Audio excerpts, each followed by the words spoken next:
Yes, I'm still here. Good morning. You're live. Go ahead, please. Okay, so there's just something I think you need to realize. I think there's always something that leads to most men becoming very aggressive and violent. So let's imagine we have a perfect system where there's serious consequences for beating up a wife or for doing stuff, and then all perpetrators are going to jail. It still doesn't stop the fact that there are some cases where some women actually trigger some weak men to become very, very aggressive. Even though the system is perfect and works well to actually jail or deal with these men, what about the women that are actually triggering some men that by default they're not necessarily aggressive, but there's some things they say, there's some characters they exhibit that make men actually become very aggressive? Because this case of this woman dying after she has left the house, I'm sure there was some conversation that was going on between the two of them that actually made this man becoming extremely furious and very dangerous, and then went ahead to kill her. So I think we should also talk about that as well. Thank you very much for that angle. Please, so.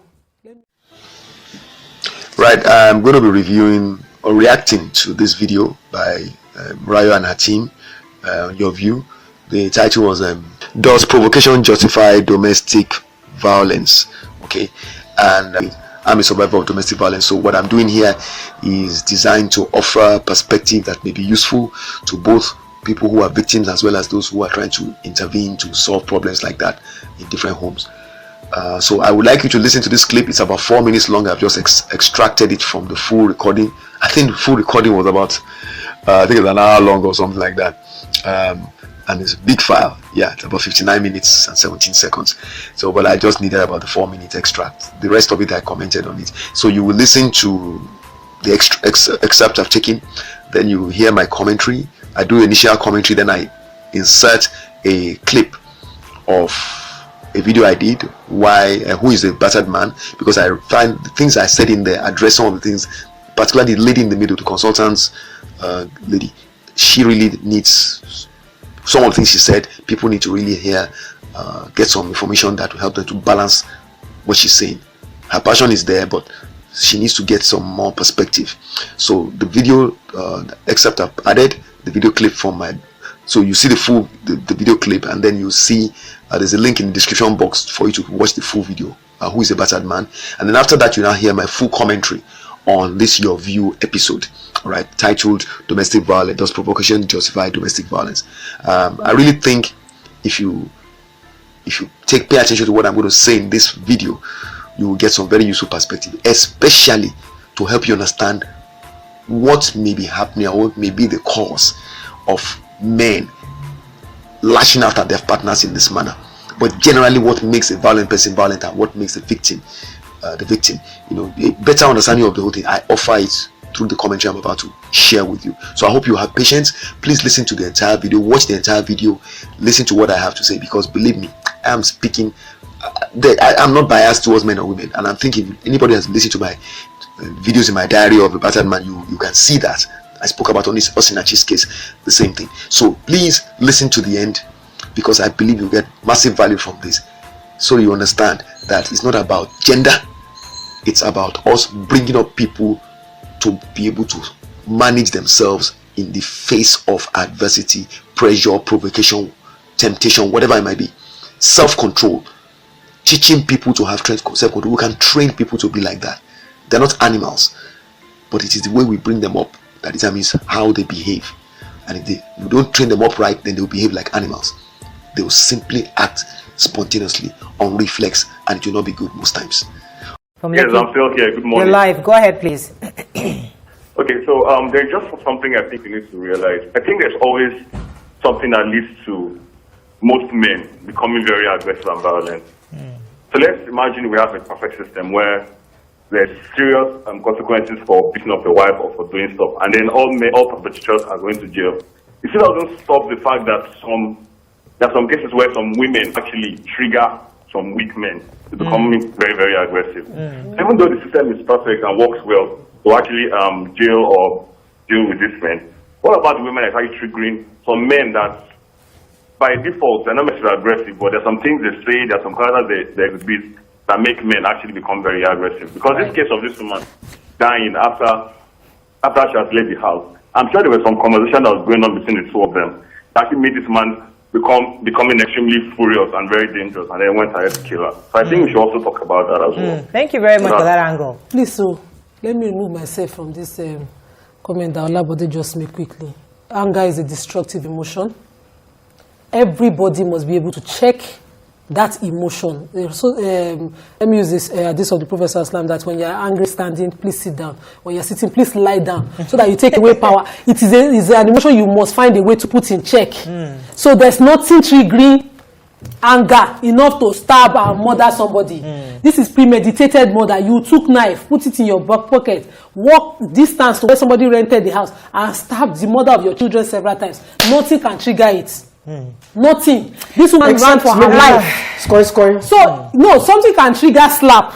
You people are fighting your house, your head, your mother, your 10 fingers, and all of that can trigger. But don't bring. But self-defense is not premeditated. Self-defense, uncle. Yeah, the woman did not stab him. Now they were not fighting knife to knife. But the I don't understand. For someone to go to somebody's house to go and kill them, there's something has to be wrong with the brain. Mike, let me paint the situation, because I'm not justifying this in any way. I'm saying that the person cannot be normal. Okay, it is not the act of a normal human being. Let me paint this picture for you, because imagine a man who has given his entire all to this marriage, for example. I'm talking about the triggering. Let's be realistic. You are saying that nothing can trigger. I agree with you. But let's also look at other options. A man who has given everything, you've worked hard, maybe, and your wife, who you've given everything to, still for whatever reason cheats on you, just for something, and you then find out, and you're so broken, you don't even know what to do or where to start from. At that moment, the easiest thing for you to do is leave. But when she's even doing that, is rubbing it in your face. Sometimes these things build up to a level. Now, just like you said, the person can be mentally disturbed. That is emotionally disturbed. You don't know now. You think the person is okay because they don't write on your face, they are emotionally disturbed. You don't know. But gradually, and it builds up. And because I know somebody, I've shared this story several times on the show, where somebody called my husband at 2 a.m. that your friend has a knife to my head. Come and get her. My husband was leaving the house. He went from our house in 2004. He went into Kikoyi to go and stop his friend at the time. So it's not as if she planned. It's not premeditated. These things are not planned. Okay, but there's something that builds up that triggers it. That's what. But you walk into crime of passion. You walk into somebody abusing your wife. Yes. Your wife abusing your marital vows. Yes. You know, that's a different arrangement. Okay. That's separate. Okay. Not that you hear. You know, or the thing has passed. You are now cooking it up. When the provocation has completely expired. You're now cooking it up, planning it, or you're, you know, the one like the one in that my village. That. All right. I do not want to cast aspersion on anybody, but I'm going to do my normal commentary at the end. And what I've done is to accept this particular length of recording from the program. It's about approximately 4 minutes, the 4-minute clip. There were some other things I just don't think there's any point. This Olabode's contribution, the issue he raised, I was so pleased that Morayo understood it, and she's a very skilled conversationalist, Morayo. I'm sure her experience as a host, because I do know from watching Morayo and the way she kept coming back to this issue, and also the way her body language, it was clear that she understood what Olabode was saying, and she knew it was a valid perspective to add to the discussion. Nobody said it was the only perspective. But you see, the lady, and that's really the extra I want to add to it before you listen to my full commentary. I'm going to talk about the whole thing. The lady in the middle, the consultant, or I don't know, the NGO lady, it's clear to me she needs to go for some training. And I say this with all respect. It is not designed to cast aspersion on her or tell her that she's incompetent. So if she's listening to this, please understand. The goal here is to point out that there is a perspective you do not have that you need to have in order to do a better job of what you are doing as a provider of support to people who are abused or violated. Because the stuff you're going to listen to in the clip I will put right after you finish watching this YourView clip is from a video I did titled "Who is a Battered Man?" And you will see that in it there is references to there's a reference to a professor of psychology in University of West London who ran a course titled Family intervention therapy. And she actually made a statement that was recalled by a Nigerian psychiatrist who attended that training in London. He's actually a practitioner. He's practicing in London. He's actually a personal friend of mine. Okay, so and we go way back. We went to the same secondary school. Okay, his father is a former commissioner of police. So this is, I'm not just talking about just a random person. Okay, so this is a professional that is practicing and actually has been involved in cases like that in London between Nigerian couples. So I've given you more perspective to understand the basis on which you assess. Of course, you don't have to believe me, but I do have the transcript from the interview, and I do have the recording of the full interview. I interviewed him for about 1 hour on phone. He came into Nigeria, and I think we agreed to speak on phone or something, and that's how the conversation happened. So I'm just giving you this information so you understand what I'm about to say. This thing this lady is saying is something like a slap can be spontaneous or whatever, and the other one it has to be premeditated. No, people respond to psychological injury in different ways. Some respond immediately, some take a while to get to the point where they feel they need to respond. The one that doesn't talk at all can be the one with the most devastating response when he does respond. And the thing is, we all have different upbringing. That's why the title of this video you're listening to now, I'm saying that violent people are not born, they are made. It's the upbringing in home. What did you put into your child, male or female? That is what determines the kind of person he becomes in terms of how he responds to the environment around him. There will be adversity, there will be provocation, there will be negativity.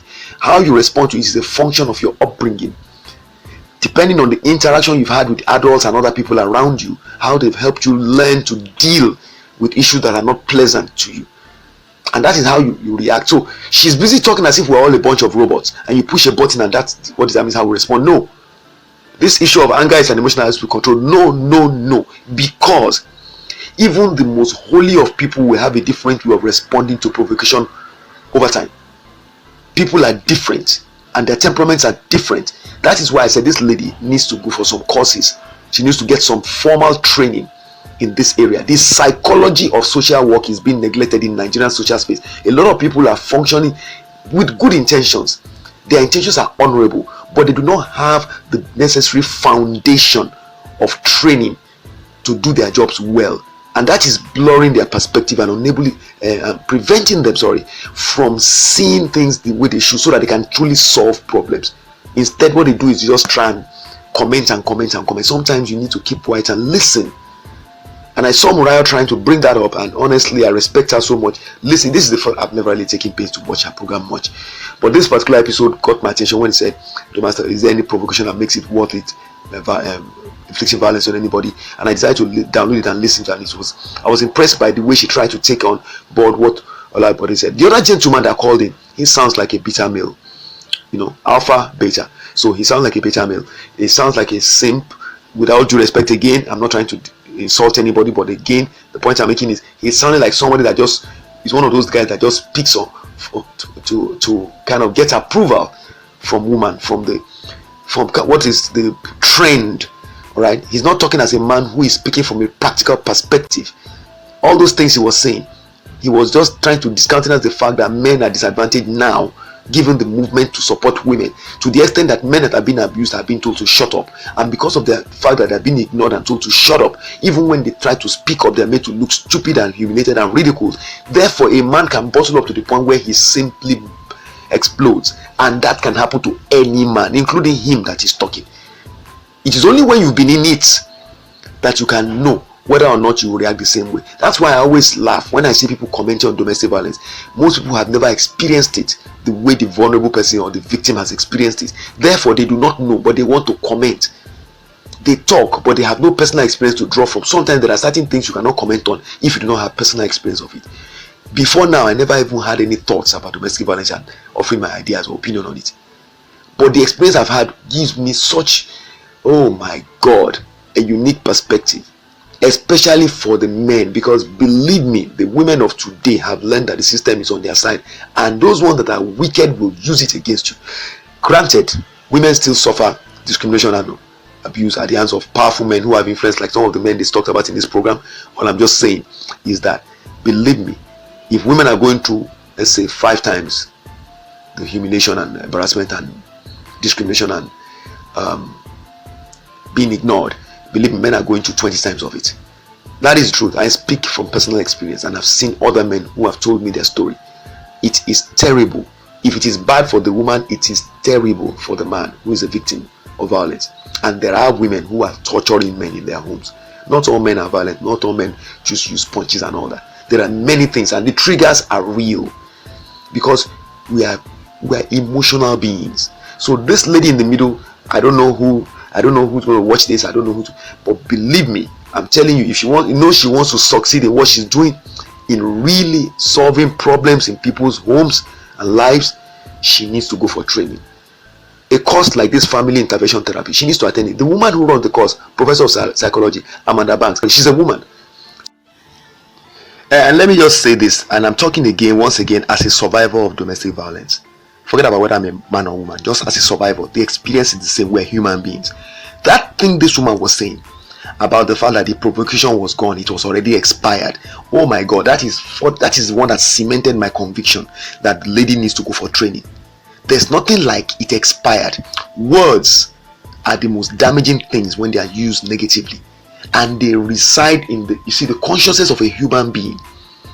The most effective way to reach a human being is through the things you say, because the things you say have a direct impact on the feelings of the person, and they stay with longer impact. They make a longer lasting impact compared to the physical thing you do to them. Like say you slap somebody and all that one can go away, and then okay, he slapped me. But the things you say that get to a person's psyche, that attack the very essence of the person, the degrading things you say to the person, the demeaning comments you make, those ones can stay in the memory and make the person feel so bad that the person can stay for a length of time and begin to recall them to the point that it makes the person build up rage. That is why we hear of people, women. We heard of this recent story, the woman who went and killed her husband after they came back from Dubai because she heard that he had a baby or something. What about the one that poured hot water on the husband? I mean, I interviewed the gentleman whose wife waited till the next morning to boil water and pour hot water on him. I met him personally. Think about that. Maybe the provocation was gone. The man beat her the night before now. The provocation was gone. Then she waited and boiled water, and when he was going to go to work, she poured water on him. What about the one that stabbed her husband? The one that gave her husband, drugged her husband to sleep, and then used an electric iron to burn different parts of the body? Because we've had so many cases, we've heard so many stories. It's not just men. Why do people wait that long? Because the words are more powerful. The hurt that the person feels, people process hurt in different ways. If you do not understand the psychology of human beings, you cannot function as an effective social work interventionist. And that is why I said this woman in the middle, if she really knows she wants to do a good job and change lives, she needs to go for training. Many of them think they can just start up these organizations, and because they know how to feel, they know how to empathize, they know how to talk, they have the finances to support, they think that's all they need to do. Go and get yourself trained. This is a field where you need to have emotional intelligence, and many of these ladies and gentlemen who are in this area of social work do not have it. And I say this with every sense of responsibility and with due respect to you, because sometimes when you do not have the appropriate training, you're actually going to do more damage than good.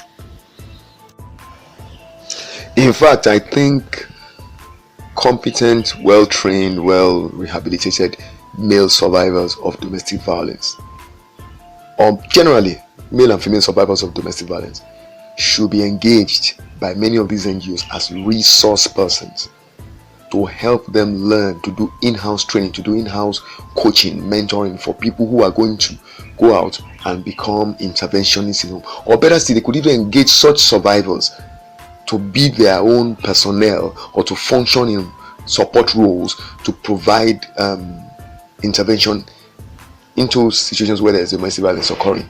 Because those kinds of people, the experiences they have will inform their thinking and how they decide to immerse themselves into the dynamic of between the couple that may be involved.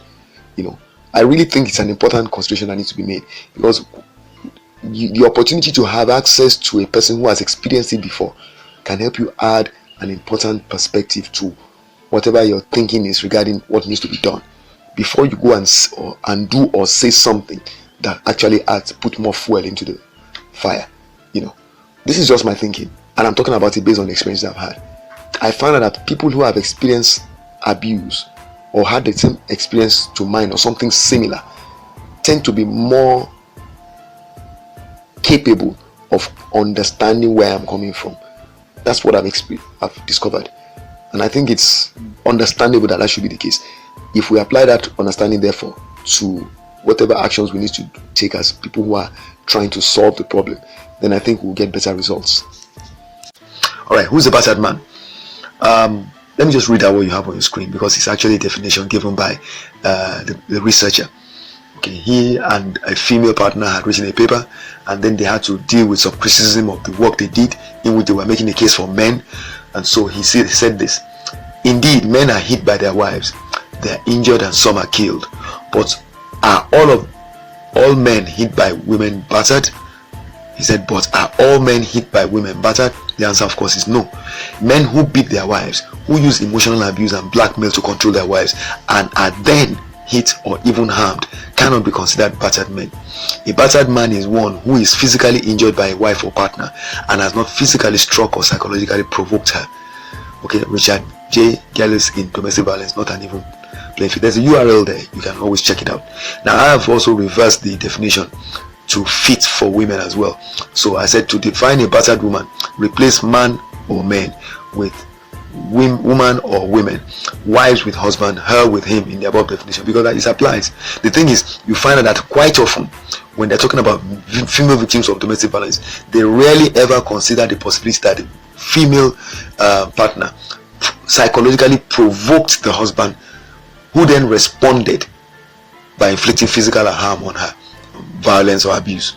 So you tend to find that the man just gets harassed and judged and punished for physically attacking, but when the woman physically attacks, then we're trying to make the case that, from this definition, that he psychologically provoked her. But women are more gifted in doing that than men. They are gifted in the use of the tongue and emotional manipulation. So let's be real, this definition should apply to both men and women equally. And we all know, like I said, that women are very good at using their mouths, and they can push you through the wall, so drive you up the wall and over to the other edge.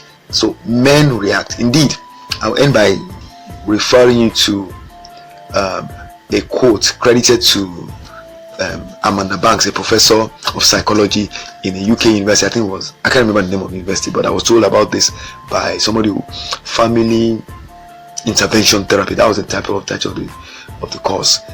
He's a psychotherapist, a Nigerian born psychotherapist based in London, and he told me he attended that course in the university, I think it was University of London or something like that.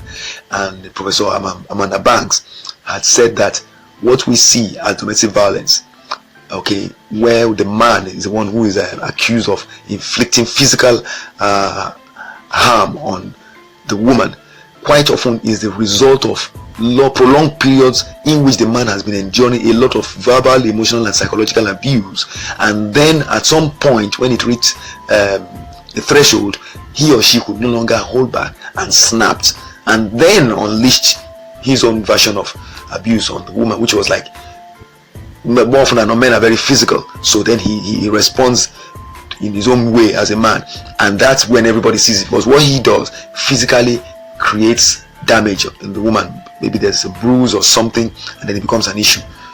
However, the emotional scars he is carrying are hidden from people, so they don't get to see that, and ultimately the man gets labeled the abuser, despite the fact that he's actually been the victim for a very long time. This is the reality that faces male victims of domestic violence. We're trying to change that. We're trying to let everybody see that abuse happens in different ways, and the ones that are unseen, not physical, can be more devastating in their impact than the one that is even physical.